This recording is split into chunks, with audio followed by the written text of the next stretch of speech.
What's up guys, so today we are going to be doing a review and I'm going to be showing you guys how it works of the Feiyu-Tech a2000 Gimbal. Now for this video I'm going to be using the single grip. I do have the dual grip with me, but I'm going to be using the single just because it's a little bit easier to hold in this video rather than having to use two hands to hold the dual grip.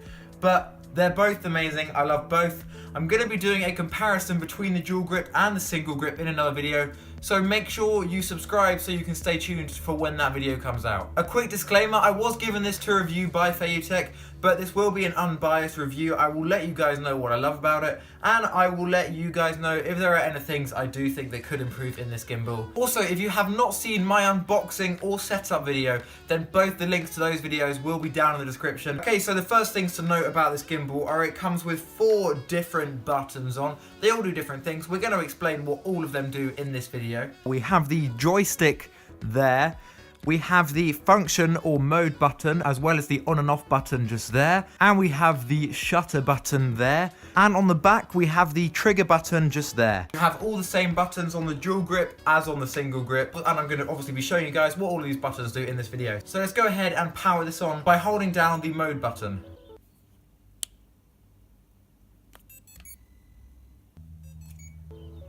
So as you see, it does a little bit of a wobble when it first turns on, and then it goes straight again. That's all fine, that's all normal. When it turns on, it goes into mode 1. Mode 1 is the panning mode. If you go up or down, it will stay completely still. And if you go side to side, it will stay completely still. Up and down or side to side.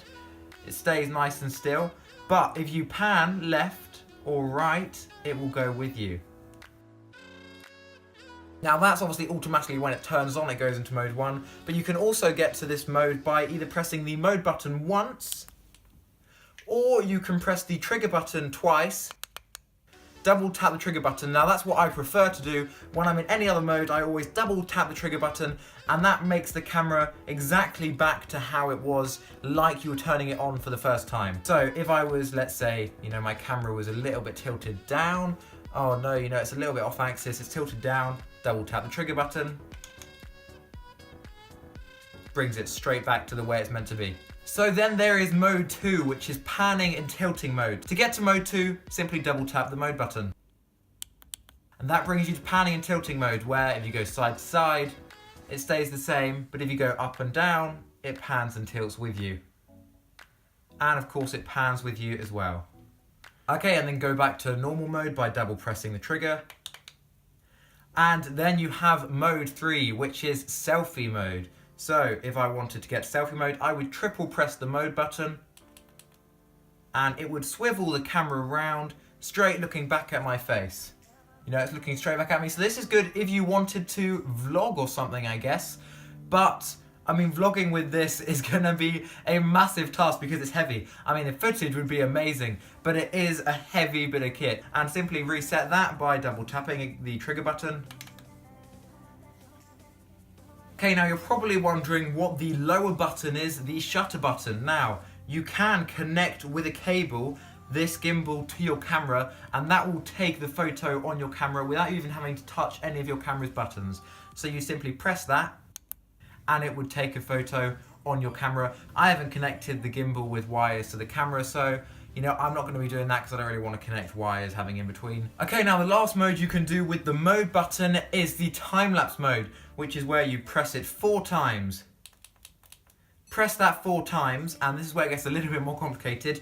The light will go blue, and it lets you move it to any position, any start position you want. So you're going to move your camera to the start position by moving the arms. So let's say I wanted it to start there, I'd move the arms, and let's say I wanted it to start the camera tilting down a little bit.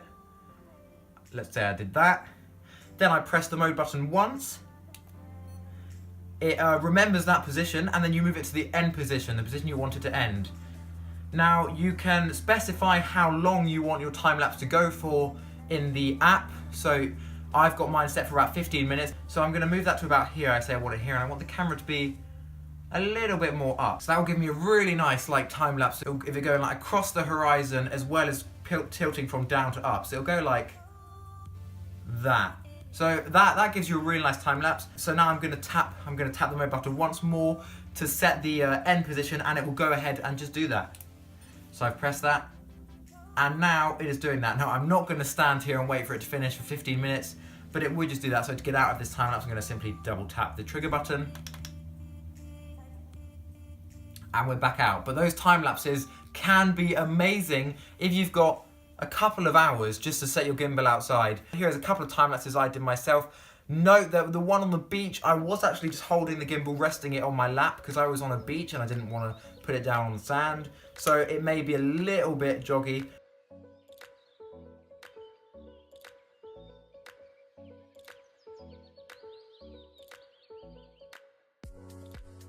I did about a 5-minute time lapse, and I think it looks really cool. Next, you're probably wondering, is the trigger button only good for resetting the gimbal? Although that is its main feature, and that's a feature I use the most out of all of them, is just resetting it, it actually is also for locking your camera. So if I were to just hold down the trigger button, it just completely locks on the subject. It won't move, it won't pan left or right, it won't go up or down, it won't go side to side. It stays completely locked on. So this is what happens when I hold down on the trigger while panning. I'm doing a nice pan, hold on the trigger now. As you see, it doesn't go with me anymore. Let go now, and it goes with me. Hold the trigger now, stops, let go, it goes with me. Do you see what I mean? So that's what trigger does. So if I wanted to stay exactly on my subject, I'd hold the trigger down. You know, I could have a little, I could have a little dance, and it would just stay completely on you guys. But yeah, that's pretty much all of the functions of the gimbal. I'm now going to play you guys some test footage I've already done. Bear in mind, this test footage was shot very quickly, so I'm sure you guys could do far better. But this is just some test footage with the single grip and the dual grip, a mixture of both.